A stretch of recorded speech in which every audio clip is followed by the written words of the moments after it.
Bab 465. Menyimpan sisa-sisa kemanusiaan untukmu. Di tengah langit bintang, Sander melihat Maura dengan serius. "Kak Maura, ini." Wanita itu mendadak menggenggam tangannya. Dia menyunggingkan senyuman seraya melontarkan pertanyaan, penasaran dengan siapa mereka semua. Sander tampak mengangguk. Dia melihat para ahli itu sejenak, lalu menyunggingkan senyuman. Mereka semua adalah ahli dari zaman dulu, para pembalik waktu. Semua yang bisa muncul di sini adalah ahli puncak dari berbagai zaman. Sander kebingungan. Mereka datang untuk melawanmu. Wanita itu mengangguk. Dia mengernyit dan bertanya-tanya, kenapa? Maura menyunggingkan senyuman lagi, tetapi tak menjawab. Berhubung teringat sesuatu, Sander mendadak berbicara dengan serius, bencana alam semesta. Maura mengangguk. Ekspresi pria itu sedikit murung. Mereka tak ingin kamu menekan bencana alam semesta. Maura lagi-lagi mengangguk. Sander tampak heran. Kenapa? Ketika bencana alam semesta meletus, semua akan mati. Mendadak, Sander menyadari sesuatu. Pupilnya tampak menyusut. Bukan, ketika bencana alam semesta meletus, mereka tak akan mati. Maura menyunggingkan senyuman. Ya. Sander berbalik melihat para ahli tersebut. Dia menyadari bahwa para ahli itu amat kuat, tetapi umur mereka amat pendek. Beberapa dari mereka bahkan tak hidup lebih dari 100 tahun. Sander mendadak meraih tangan wanita itu dengan wajah yang pucat. Kak, saat kamu menekan bencana alam semesta, kamu juga menjaga ketertiban. Mereka ingin menggulingkan ketertibanmu untuk mencapai keabadian. Maura menatapnya dan agak menyunggingkan senyuman. Kamu memang cerdas. Wajah Sander mendadak menjadi serius. Maura mempertahankan ketertiban alam semesta sehingga tak ada yang abadi. Orang-orang yang tak abadi itu pasti akan memberontak. Apa hubungannya semua makhluk di alam semesta dengan mereka? Tampaknya Sander mendadak tersadar akan sesuatu. Dia mendadak menatap Maura, lalu berucap, kamu mempertahankan ketertiban alam semesta, sementara bencana alam semesta juga bagian dari Tao, jadi kenapa mereka bersekutu dengan para ahli ini? Maura menjelaskan sambil menyunggingkan senyuman, alam semesta terbagi menjadi Tao baik dan Tao jahat. Bencana alam semesta adalah Tao jahat. Pilihan Tao baik adalah untuk mengorbankan ahli tertinggi, membangun ketertiban, membiarkan semua makhluk hidup-hidup. Pilihan Tao jahat adalah untuk menghancurkan semua makhluk hidup, membiarkan sebagian kecil ahli tertinggi hidup. Para ahli tertinggi ini mengikuti Tao jahat. Tujuannya adalah untuk memicu bencana alam semesta, lalu menghancurkan semua makhluk yang dikenal sekarang. Sander terdiam dengan ekspresi muram. Maura melihatnya dan bertanya dengan lembut, masih ingat apa yang kamu katakan sebelumnya? Sander melihat wanita itu. Maura menyunggingkan senyuman sembari membalas, kamu bilang, kita tak memiliki hak untuk membuat keputusan bagi semua makhluk hidup ini. Setiap orang memiliki kesempatan untuk berkultivasi, masih ingat? Sander mengangguk. Maura melanjutkan, menurutku, kamu mengatakan hal yang bagus. Kita tak memiliki hak untuk membuat keputusan bagi semua makhluk hidup ini. Tentunya, setelah kita tak tertandingi, kita tak boleh menghalangi jalan bagi keturunan. Tindakan ini pada akhirnya tak baik. Sander meremas erat tangan Maura, lalu berbicara dengan gemetar, Kak Maura. Maura tiba-tiba menyela ucapan Sander. Waktu aku tidak lama lagi. Dengarkan aku, setelah aku pergi, alam semesta nyata dan adik-adikku akan menjadi tanggung jawabmu. Dia meraih wajah Sander, lalu berbicara, kamu yang membuatku paling tenang, juga yang membuatku paling khawatir, karena kamu sangat pintar, lebih pintar dari siapapun, tapi kadang-kadang kamu bisa menjadi bodoh. Sander mengalirkan air mata. Dia berucap dengan gemetar, Kak Maura, kamu menekan bencana alam semesta begitu banyak kali, kenapa kali ini? Maura tersenyum. Sebelum dia bisa menjawab, mendadak seorang pria tua dengan jubah hitam di sebelah kanannya bertanya dengan suara dingin, sudah belum? Kalau ingin bermesraan.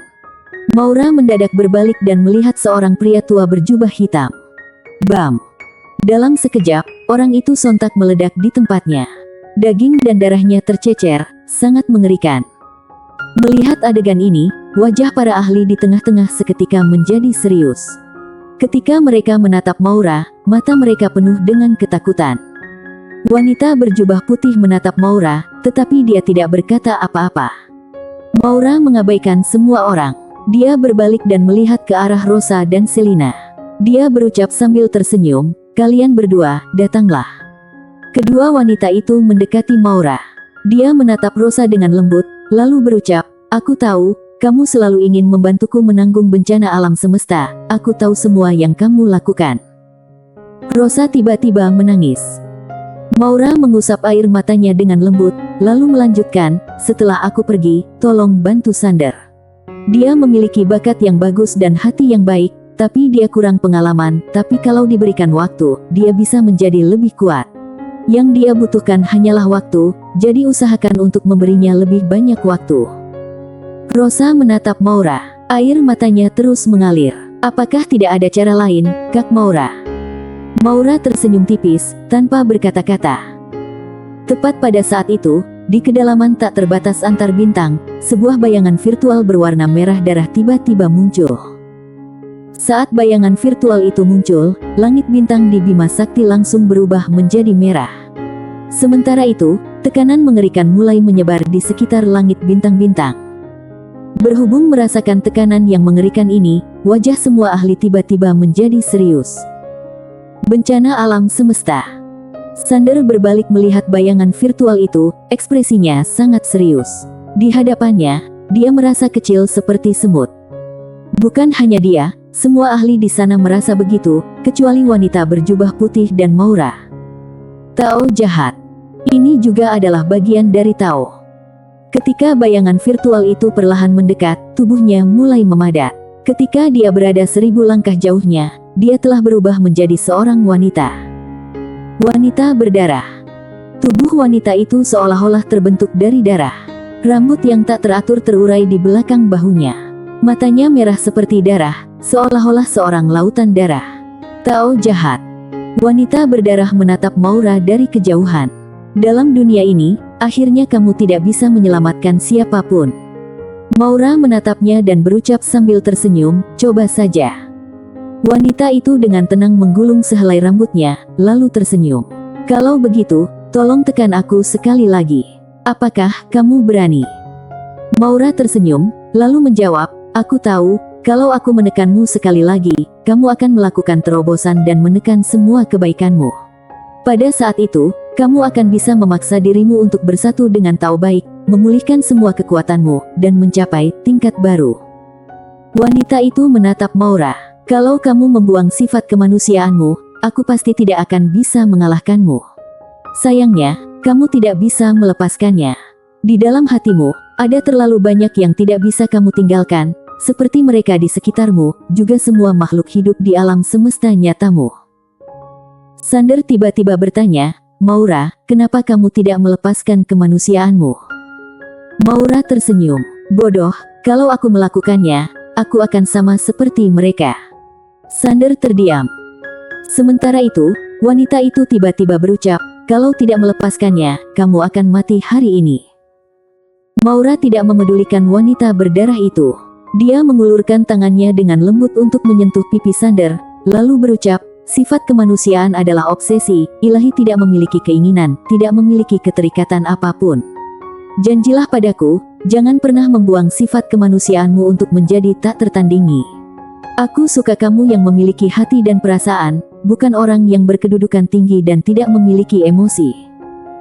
Sander mulai menangis, lalu memanggil dengan gemetar, "Kak Maura, tadi bibiku." Maura tersenyum tipis. "Itu urusanku sendiri. Kenapa harus dibantu orang lain? Dia punya harga diri." Sander ingin mengatakan sesuatu lagi, tetapi Maura menyelanya, "Ini adalah urusan kita." "Kita." Sander terdiam. Maura menatapnya, lalu berucap, "Kalau aku membutuhkan seseorang untuk membantuku, orang itu hanya bisa kamu. Apakah kamu mengerti maksudku?" Sander menggeleng. Air matanya tidak dapat ditahan lagi sehingga turun diam-diam. "Aku tidak ingin mengerti. Aku tidak ingin mengerti." Maura mendekat. Dia mencium lembut bibir Sander. Setelah beberapa saat, bibir mereka berpisah. Dia berucap sambil tersenyum tipis, "Dalam kesulitan kali ini, kita akan lewati bersama, tidak perlu minta bantuan siapapun, ya." Sander terus menggeleng. Dia menarik tangan Maura dengan erat. Matanya penuh dengan tekad. Kalau kamu akan mati, aku pasti akan memanggil bantuan, pasti. Maura menundukkan kepalanya sedikit, lalu berucap dengan lembut, tapi kalau kamu memanggil bantuan, kamu tidak akan lagi menjadi tak tertandingi. Sander menatapnya. Demi kamu, aku rela mengandalkan latar belakang. Jangan anggap aku lemah, ya. Maura menundukkan kepalanya. Air mata tiba-tiba mengalir dari matanya seperti mutiara jatuh ke tanah. Namun, ketika dia mendongak, wajahnya kembali tersenyum. Dia tiba-tiba berjinjit dan mencium bibir Sander. Wanita berdarah menatap tajam Maura dan Sander. Pada saat ini, dia merasa sedikit gelisah, bahkan makin kuat. Matanya tertuju pada Sander. Pria ini adalah faktor yang tidak terduga. Aku akan mengalihkan perhatian dengan membangkitkan bencana alam semesta, kamu bunuh dia. Usai berkata demikian, dia menggerakkan pikirannya. Bam! Di alam yang jauh, bencana alam semesta yang sebelumnya ditekan oleh Maura tiba-tiba bergolak. Kemudian, berbagai kekuatan yang menghancurkan langit dan bumi terus menyerang kekuatan yang ditinggalkan oleh Maura di sana. Di momen ini, puluhan ribu dunia, termasuk alam semesta nyata dan alam semesta Guanxuan, merasakan tekanan mengerikan. Semua makhluk gemetar. Bencana alam semesta. Bencana alam semesta muncul karena makhluk hidup. Jadi, ketika bencana meletus, seluruh makhluk hidup di alam semesta, tidak peduli seberapa jauh jaraknya, rasanya seperti berada di tempat bencana alam semesta itu sendiri. Mereka dapat merasakan tekanan mengerikan dari bencana alam semesta. Di hadapan tekanan ini, bahkan Kaisar Agung Nasib dan makhluk dewa pun seperti semut yang kecil. Di momen ini, seluruh alam semesta tampak seperti hari kiamat. Makhluk hidup gemetar. Wanita berjubah putih merenung sejenak. Dia melangkah ke depan, lalu menatap Sander dari kejauhan. Dia hendak membuka mulutnya, tetapi pada saat itu, tangan kanan Maura tiba-tiba terbuka, lalu diangkat dengan lembut. Bam! Mendadak, semua ruang sekitar gemetar hebat. Kemudian, berbagai kekuatan misterius tiba-tiba menuju semua orang di sana. Wanita berjubah putih tampak mengernyit. Bertahan. Bam! Seketika, semua ahli di sana memiliki sebuah perisai cahaya hitam misterius di atas kepala mereka.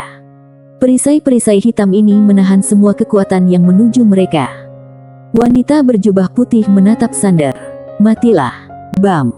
Di dalam tubuh Sander, api tak dikenal tiba-tiba menyala. Kemudian, seketika membakar semua organ dan jiwanya, lalu akhirnya, membungkus seluruh tubuh dan jiwanya. Di hadapan wanita berjubah putih, dia tidak memiliki kekuatan untuk melawan sama sekali. Di momen ini, semua kekuatan Maura sedang menahan bencana alam semesta. Hanya saja pada saat ini, aura yang mengerikan tiba-tiba memancar dari tubuh Maura. Sementara itu, rambut hijau di kepala Maura tiba-tiba berubah menjadi uban satu persatu. Melihat adegan ini, wanita berdarah di kejauhan tiba-tiba terkejut. Kamu akan meninggalkan sifat kemanusiaanmu. Dia menatap tajam Maura dengan mata memicing. Maura meletakkan tangan kanannya di bahu Sander. Bam! Api tak dikenal seketika ditekan olehnya. Maura tiba-tiba melepaskan pelukan dari Sander. Saat melihat Maura dengan rambut hijau berubah menjadi uban, Sander terdiam. Bukan hanya itu, mata Maura tidak lagi lembut seperti sebelumnya, melainkan menjadi makin dingin. Segera, dingin itu kembali menjadi lembut. Dia memeluk Sander dengan lembut, lalu mencium bibir pria itu. Dia berbicara, aku akan meninggalkan sifat kemanusiaanku untukmu. Selama ada kamu, aku adalah Maura, tapi kalau kamu tidak ada, aku adalah dewa nyata. Bersambung.